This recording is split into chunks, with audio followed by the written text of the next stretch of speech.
Hi, mine's Phil. I like talking about politics. So, why doesn't Nigel Farage want to talk about Brexit? He built his entire political career on the back of the policy. If it weren't for the concept of Brexit, none of us would know who Nigel Farage was. His only chance of becoming an MP would have been standing as a Conservative candidate. Nigel Farage not wanting to talk about Brexit is like David Beckham not wanting to talk about football. So why is this? And the obvious answer, the one you may be thinking about, is not actually the reason Farage wants to veto Brexit discussions. The real reason may be a bit surprising. But first, for daily political commentary, please hit the subscribe button so you don't miss out. So during a recent question time, as Alastair Campbell was talking about Labour's attitude to discussing Brexit, Nigel Farage interrupted. He wasn't being asked a question. He could have just sat there in sullen silence and waited for his turn to speak. But Campbell was saying he'd prefer it if Starmer talks more openly about Brexit, and Farage obviously felt moved, for whatever reason, to interrupt with all haste. He urged Campbell to stop going on about Brexit because it was 8 years ago. Now, it wasn't, of course. It was very much part of our present and future. But I've already had my say on that. The question I want to explore is why Nigel Farage, who claims to be a champion of free speech, wants to shut down any debate about Brexit. After all, it's what made him a household name. Isn't he proud of the achievement? And you may think that the obvious answer is that now that Brexit is reality, he doesn't want people exposing all of his lies. He can't win a debate on Brexit against someone who knows their stuff, so he wants to shut down the debate.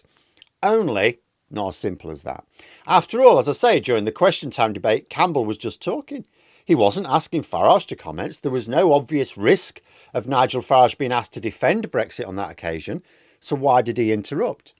Why does he want people to stop talking about Brexit? The answer may lay in some polling, which I discussed last week connected to a slightly different issue. And Farage will not only be aware of these results, I'm sure, but his own party will have conducted their own polling on attitudes for internal use as well. So let's go over the results of interest here. So first of all, the UK public are broadly in support of a closer relationship with the EU. For all the wailing and gnashing of teeth by the Express and the Mail at the weekend and Boris Johnson whining about betrayal, which is quite hilarious because Nigel Farage says that Brexit went wrong because of Boris Johnson's betrayal. But nonetheless, despite all that, Labour won a massive majority at the election on a platform of working with the EU much more closely, albeit with those, 4 red lines for now. But this polling produced a breakdown. What exactly do the people think working closely with the EU will help us? Well, would you believe it? Top of the list, managing migration.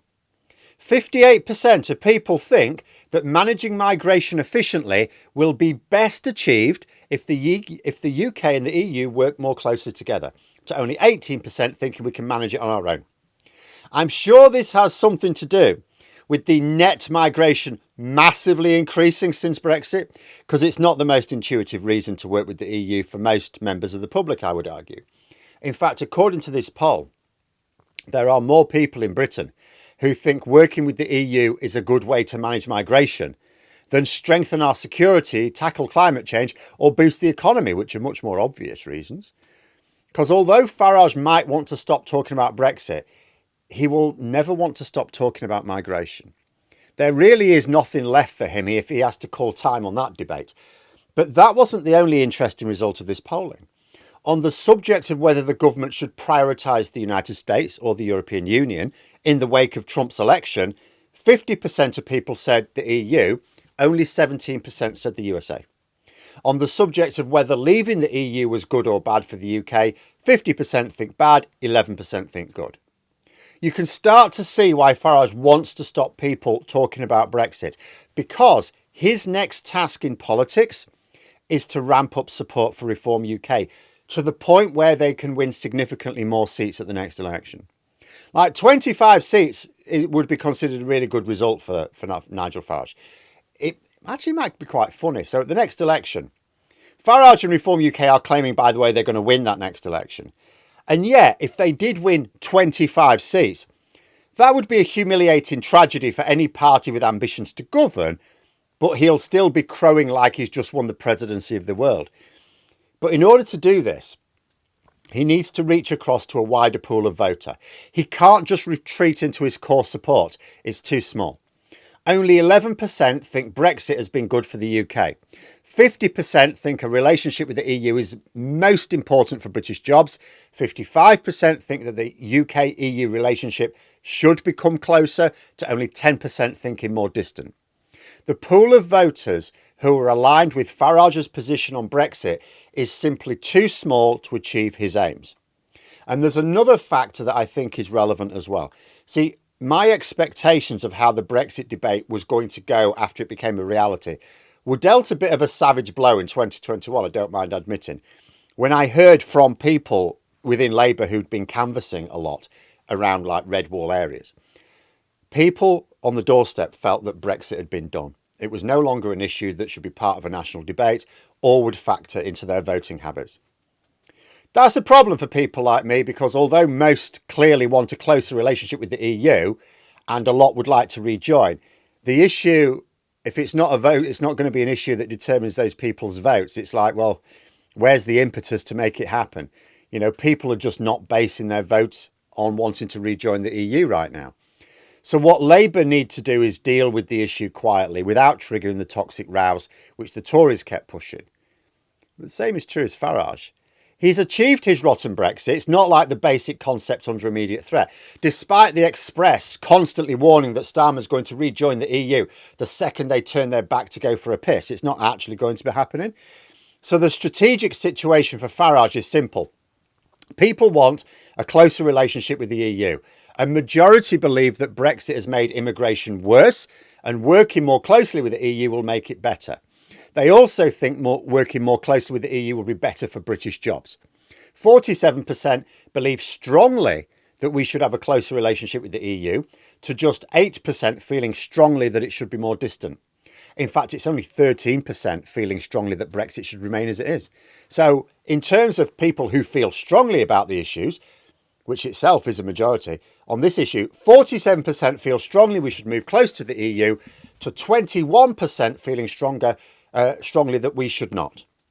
There's absolutely no electoral benefit in Farage, who needs to work on a much wider appeal now, having anything to say about Brexit. In fact, it's now a disadvantage for him to be associated with Brexit. He's obviously not going to attack the concept. He's just going to keep crying about Tory betrayal on the subject. It's true that a clear majority of Reform UK voters, according to this poll, have a very pro-Brexit view. That is no surprise. But the issue for Farage is that won't do. You know, first of all, 20% of them do want a closer relationship, so you don't want to upset them. But also, Farage can't afford to only win those same votes next time. He needs new votes. And which votes they are matters because of our first past the post system. He will be targeting more Labour than Conservative areas at the next election, and 85% of Labour voters from this year wanted a closer relationship with the EU. Only 3% a more distant one. Now, those 3% of Labour voters who are Brexity enough for Farage are not enough to snag him enough red wall seats to be able to declare victory at the next election. He can't just chase after the Brexity Conservative votes left either, because that only helps the Lib Dems and in some areas actually Labour. Just as Labour had to win over some voters who supported leaving the EU, Reform UK now needs to appeal to voters who think that, at the very least, Brexit went too far. So Farage needs to appeal to those voters without alienating the very Brexity voters he already has. And the only way to do that is really try not to talk about Brexit at all.